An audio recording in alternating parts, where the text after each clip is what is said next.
There we go. Welcome everyone to Fall Education Week. Tonight, our second speaker is Lisa Sobel-Berlow. She's an MS3, which is a Pathways designation. She's a Louisville native. She began her Toastmasters journey in 2017. Lisa has served as her club's president and VP of Education and now serves as Area 66 Director. She received her MBA with an emphasis on entrepreneurial leadership and strategy from Chatham College in my hometown of Pittsburgh back in 2015. Lisa has worked as an engagement professional and an experiential educator for over a decade. Lisa recently began working as a new social media specialist at Republic Bank. She also owns her own boutique digital marketing company specializing in solopreneurs, mompreneurs, and nonprofits.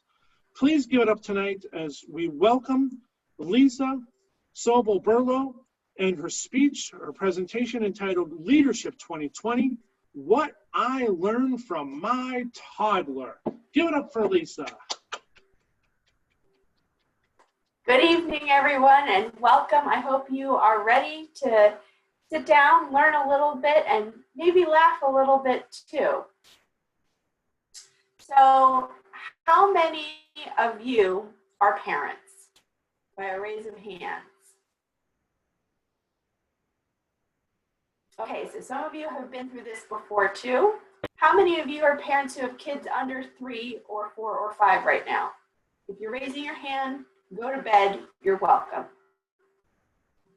So I thought that 2019 was gonna be my year to learn everything about being a parent.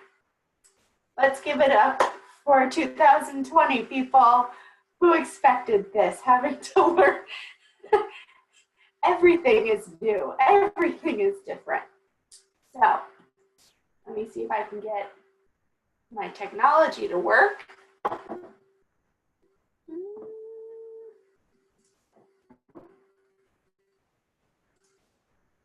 Let's see.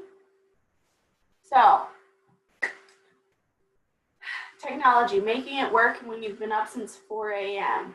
Lesson number 1, you don't need as much sleep as you thought you did until you crash. Just like every toddler who is playing and playing and playing until they have an accident. So if I fall asleep in the middle of this, you'll understand why.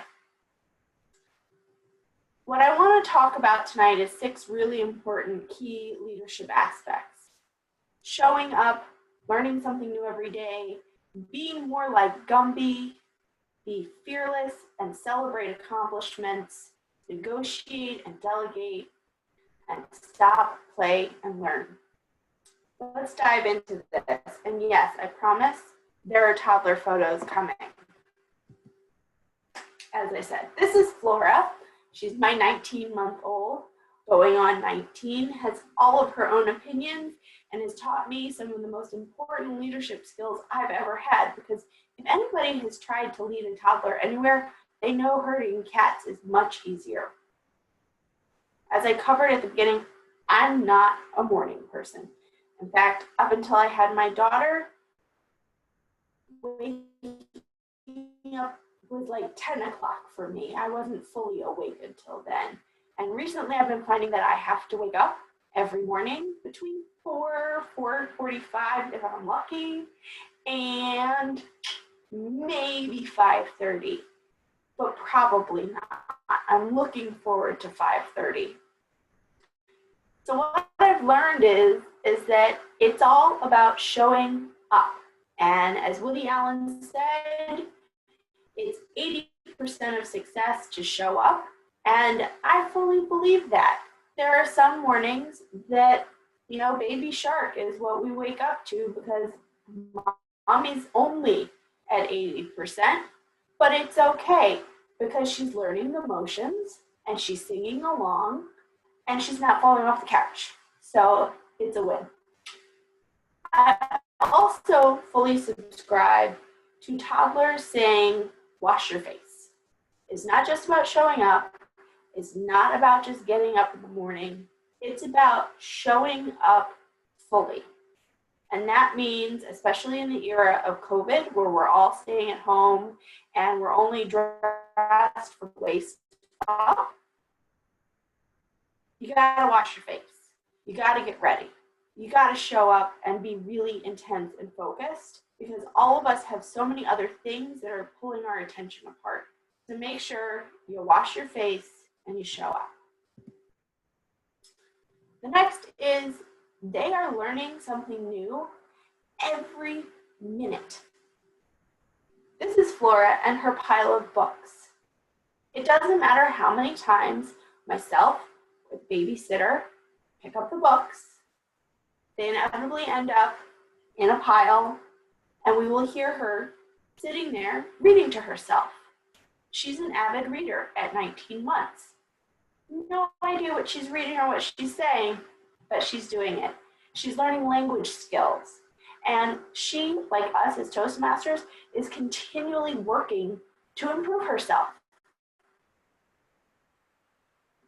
Because she doesn't have a choice. And really neither do we. Because if we're not growing, we're dying. So we're going to go ahead and continue to learn and to grow and make sure that we commit to that every single day. Besides listening to Rachel Hollis a lot, I also listen to Dave Ramsey a lot. In fact, Flora thinks that he is an uncle in the actual family because we listen to him so often. One of the things that I've always heard him say is you have to keep learning, you have to keep reading, you have to keep digging and improving so that you get to where you want to grow to. I challenge you all to continue to read and to grow every day. Let's talk about being more like Gumby. I know you were curious about that one. Let's talk about how my child has decided that when she eats, one foot is up, the other foot is down. I can tell you I'm not that flexible, but apparently she is. And being flexible is key to our approach and to our goals, especially right now. Think about what happened to Scott when his technology was there, but not as there as he thought it was. He adapted, he changed, he moved, he innovated. That's what we have to do every single day. Learn how to do it different. Learn how it works. Break it down and then change it and change it in unexpected ways.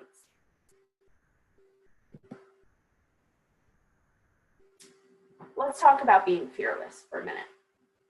Think about when you learned to walk. Think about how many times you probably fell down. You don't remember? Think about when your kids were learning. I'm going to play this video for you because I think it sums up just about everything.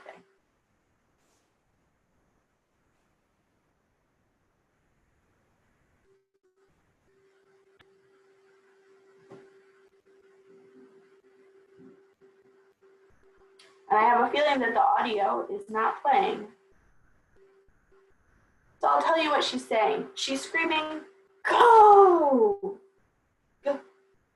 Go! Yeah! And then she's clapping. One more time. Even without the sound, it works. Go! Go! Go! She takes a step. Go! She takes another step. Yeah! And she claps for herself. She is taking risks. She is celebrating every time she takes a step. She is figuring out how to take each step. There's a little secret that you don't know about my daughter. My daughter has had a lot of challenges in her very young 19 months of life. She had severe torticollis, which is a tightening in the neck. Well, her muscle that was tight went from her neck all the way down to her lower spine. So she sort of was like this for a good part of her early life. And we spent weeks and months and years working on loosening her up, teaching her that when she reaches for something, she doesn't reach like this. So we didn't know that whether or not she was going to walk on time. She walked on time. She walked on time because she wasn't afraid to take that risk. She was fearless to fall down. It might have helped that she had a very adorable helmet on. But what she did is she took that first step every time. And now she takes a step and now she runs. And she runs a lot.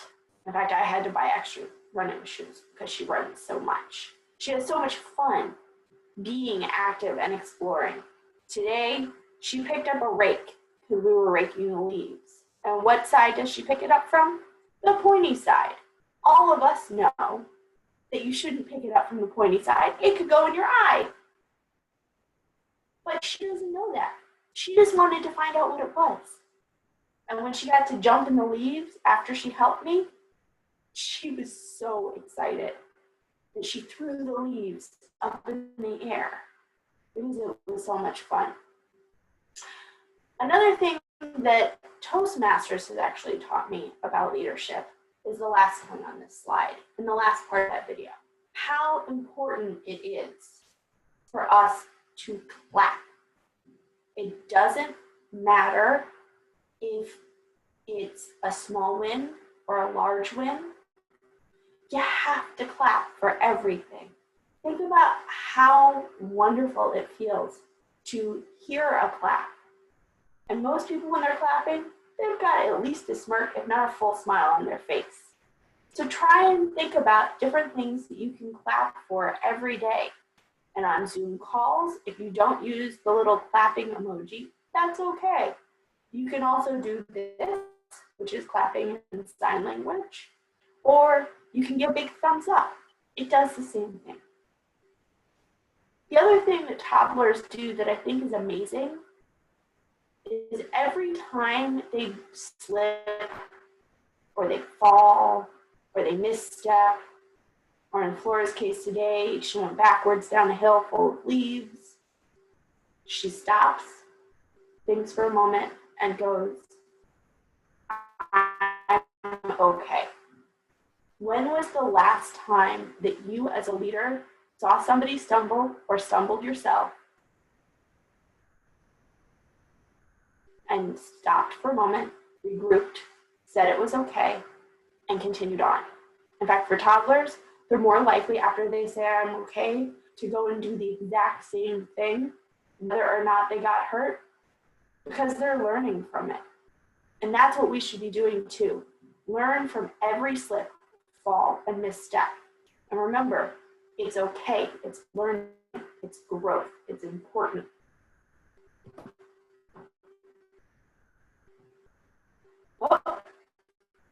We'll watch it one more time because let's be honest, she's super cute and you don't need the sound to know what she's saying anymore.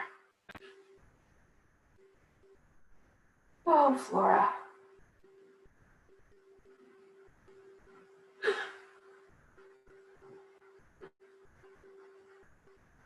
Let's see. There we go. Negotiate and delegate.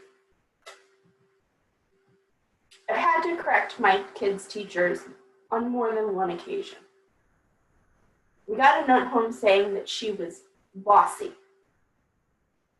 And I said, no. She's a toddler.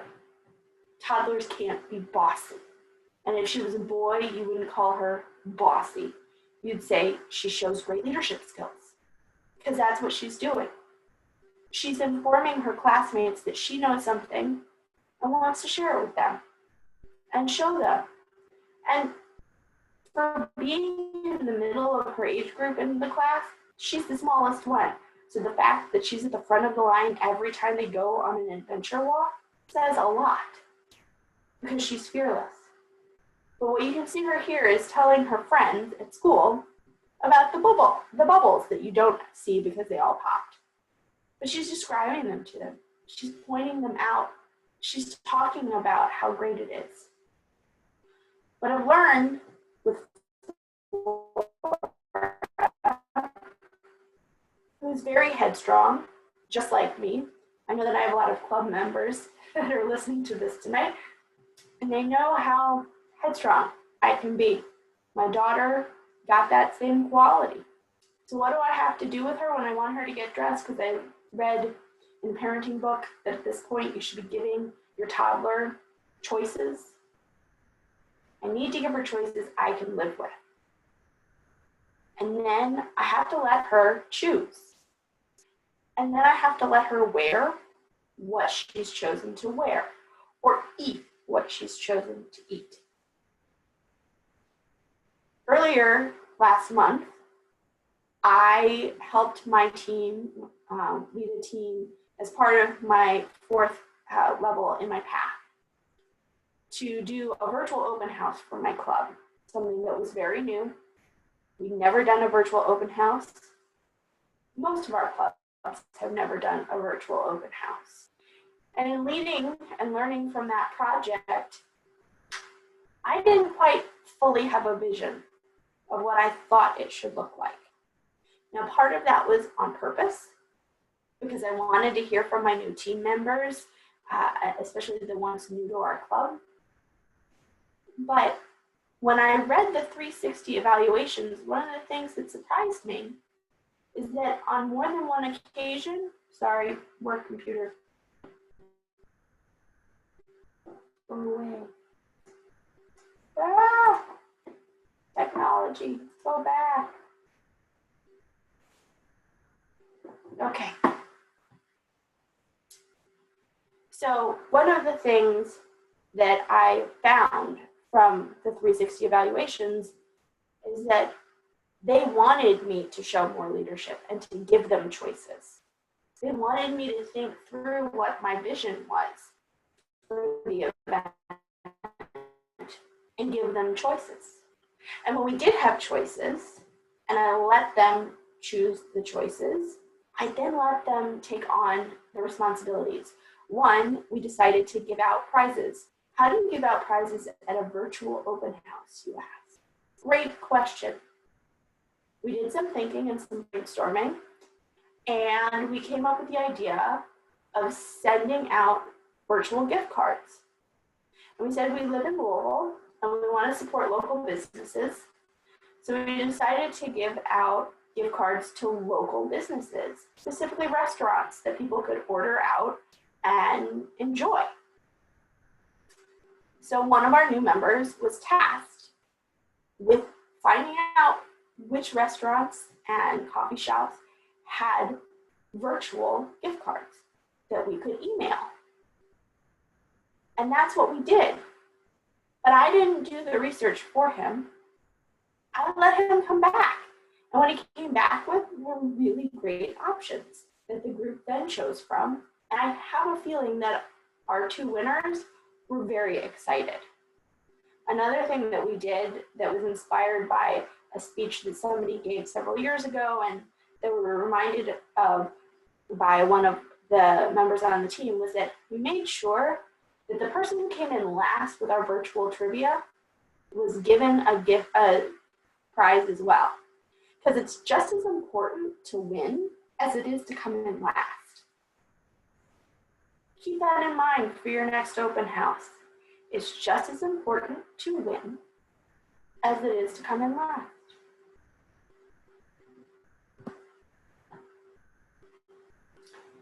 So this next one, I was very intrigued by. How long do you think, and I'm going to give you a moment to enter into the chat. How long do you think a 19-month-old can play with a 2-pound package of dried black beans?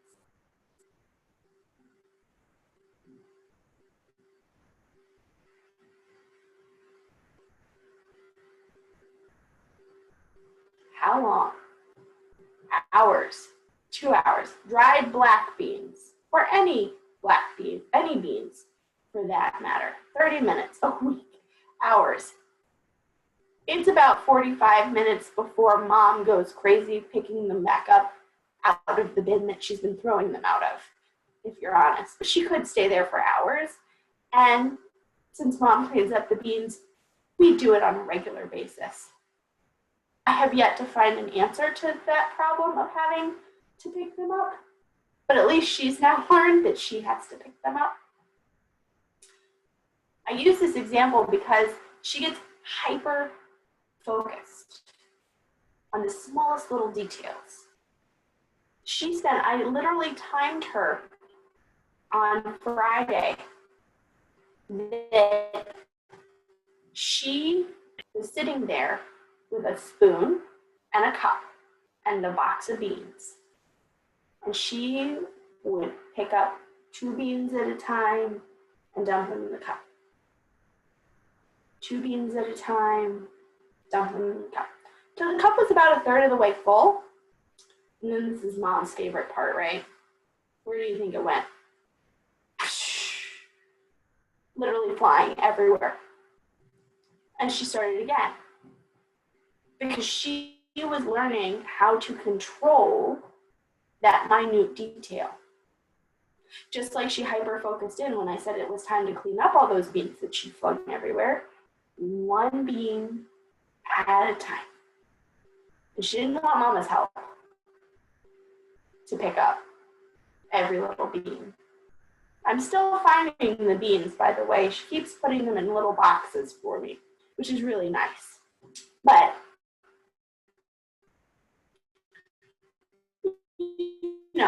it's the little things in life, right? She's learning through play. And I want you to think about that because as kids, we do that all the time.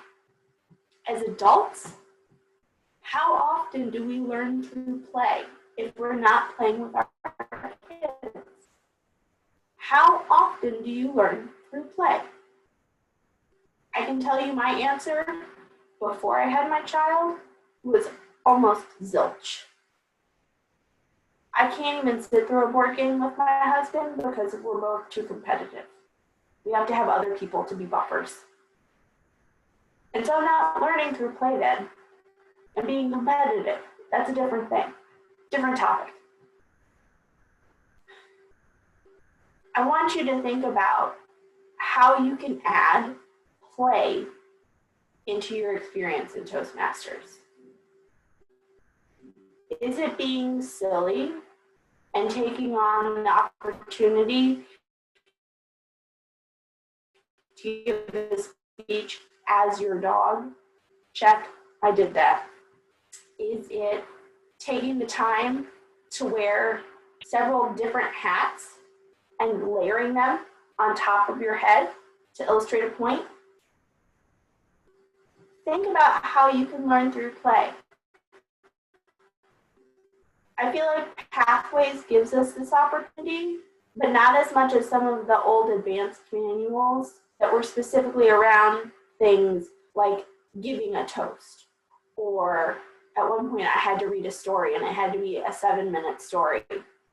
Finding a 7-minute story that's entertaining is sometimes very challenging.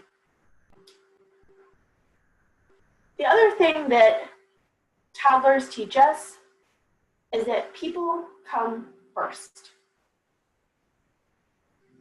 Think about it. People come first.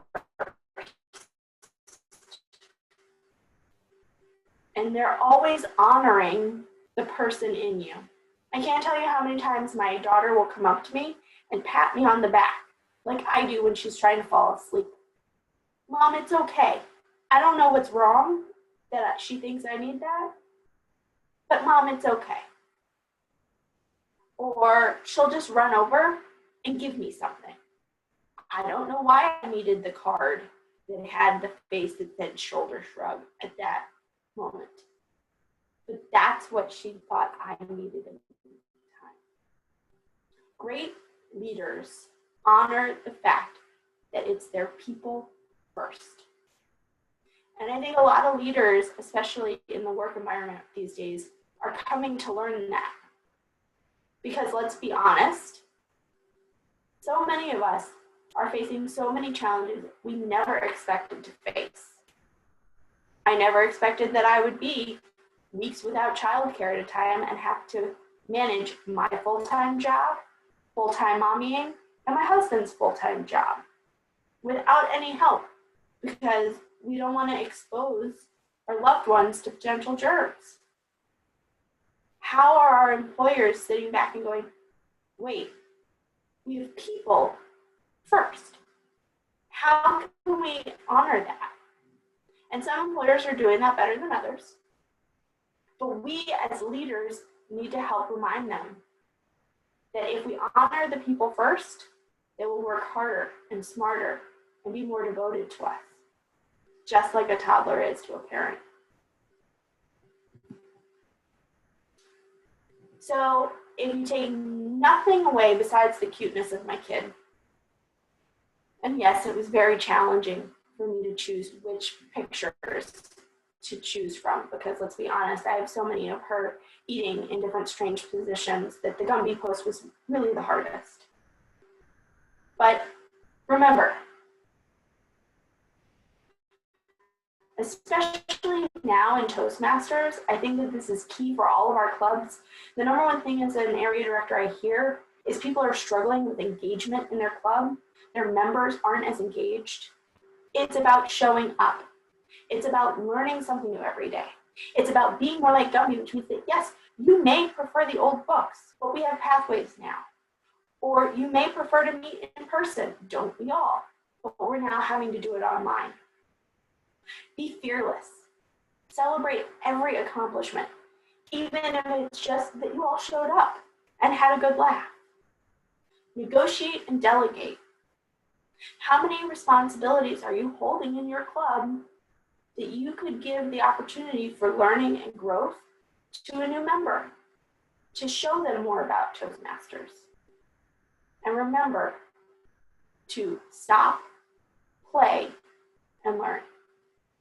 Thanks so much. I appreciate your time tonight.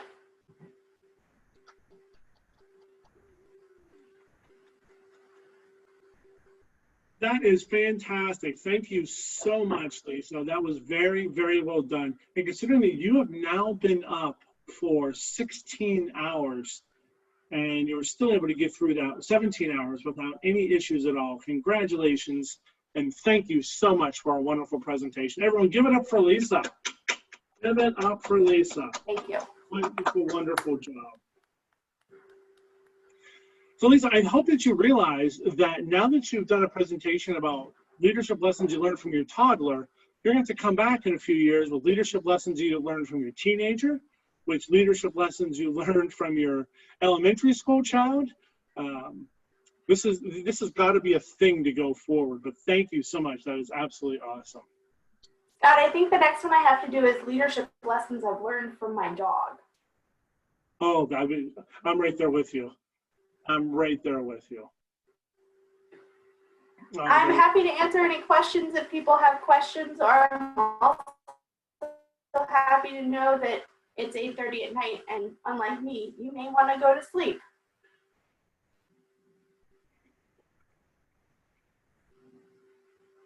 And I can't see everybody, so if you have a question, let me see if it'll let me see everybody. I'm going to stop sharing. And now I can see people. Anybody with questions? Hi, Lisa. Yes. My name is Neka Jamie. Actually, I don't have a question, but just a comment. Basically, Yes. It's so amazing and wonderful how you linked your toddler's experience up to leadership. You know, when the topic came up, I was wondering what is that? What is she going to tell us? But by the time you started connecting it from what your toddler, does and was doing, to our leadership and to how we should learn to play, how we should learn, to facilitate everything we do in life, it's amazing. I find it very fascinating. Thank you Very so much. creative, very, very creative. Thank you. I appreciate that. Thank you.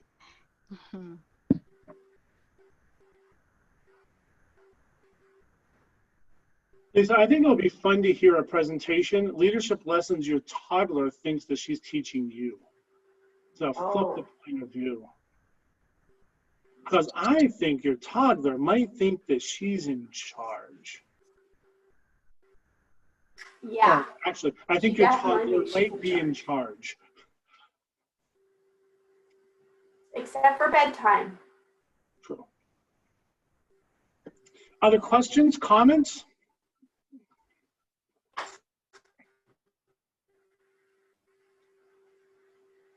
All right. Lisa, thank you all so very much. Thank you so much for coming and joining us tonight. That was an absolutely wonderful presentation. I'm so glad you were able to join us tonight. Everyone, let's give it up for Lisa one more time. Congratulations. Thank you very, very much. That was absolutely wonderful. For those of you attending, if you've not done so already and you want to get credit for your DCP points for your club officer training, please enter your name, club officer title, the role or roles that you hold and your club name into the chat feature down below. That's how we're going to keep track of all of this going throughout the week this week. So I have to ask, what do you all think about night 1 of Fall Education Week? Is it worth having for the entire week? Think this was a good idea to be able to do this a week-long thing? I'm seeing lots of thumbs up. I'm seeing a couple head bobs. Cindy's like, not so much. I don't know. I don't know about the whole week thing. Big shoulder shrug. I would much rather be in person, but I think if we can't be in person, this seems like to be the next best bet. I don't know of another option, and I don't want to stick anybody on a Zoom call for 6 hours, because I guarantee to ask Lisa to be on a Zoom call for 6 hours right now would just be cruel and inhumane. And we are not that mean as Toastmasters. So does anybody have any other questions out there that we can answer for you? Jan, what do you have? Scott, I was wondering, we're getting some kind of credit for attending? Is it for our next year's training credit for January? Is this the second credit for training, or is this still the first credit for training? Second term, so we are able to start giving credit for spring term once we hit January 1st. So this is credit for spring term for club officer training. You get that by attending any session during Fall Education Week this week. Thank you. Sure. What else? What other questions y'all have? Going once? Going twice? Is there a maximum amount of trainings you can attend to get points for your club? Maximum amount? Yeah. 9, because there's 9 sessions. So Okay. you can go to all 9 if you would like to. You only have to go to 1, but you're welcome to go to all 9 if you would like. And then you could, if you wanted to, watch them all again. So I guess you could go to 18 if you really wanted to. But only Scott, one is necessary. Yes. One person counts as one person attending, right? I can't attend 9 times and wipe out all of the training for the rest of my club members. No, you cannot. That is a fascinating thought, but I just wanted to clarify. Yes, no. It was a little unclear. The goal is to train every officer, not to train one officer for all the roles. That's never been a thing. Every person gets credit for their own individual training. That concerns me that part was unclear. It's kind of the same thing with TI for the live portion. That TI still requires us to have a live portion of this. So if you have members, if you have officers that can't come to any of the live sessions, have them go watch the recordings, and then we'll have roundtables come spring again, or January, somewhere around there. What else? Jean, any final words? Oh, thank you. Tonight was a great kickoff for the week. I am looking forward to the rest of the week. I know that you have a fantastic lineup. Thank you, Lisa. Thank you, Scott, for kicking things off so very well. And thank you for all of the attendees. Great job. Thank you very much. Thank you all. We are so glad you were all here. We look forward to seeing everyone back at 7 p.m. Eastern Time tomorrow night, 7 p.m. Eastern Time tomorrow night for the next section of Fall Education Week. Until then, we bid you adieu, wish you well, have a wonderful evening, and have a wonderful night and a great day tomorrow. We will see you all soon in 23 hours. Take care, my friends.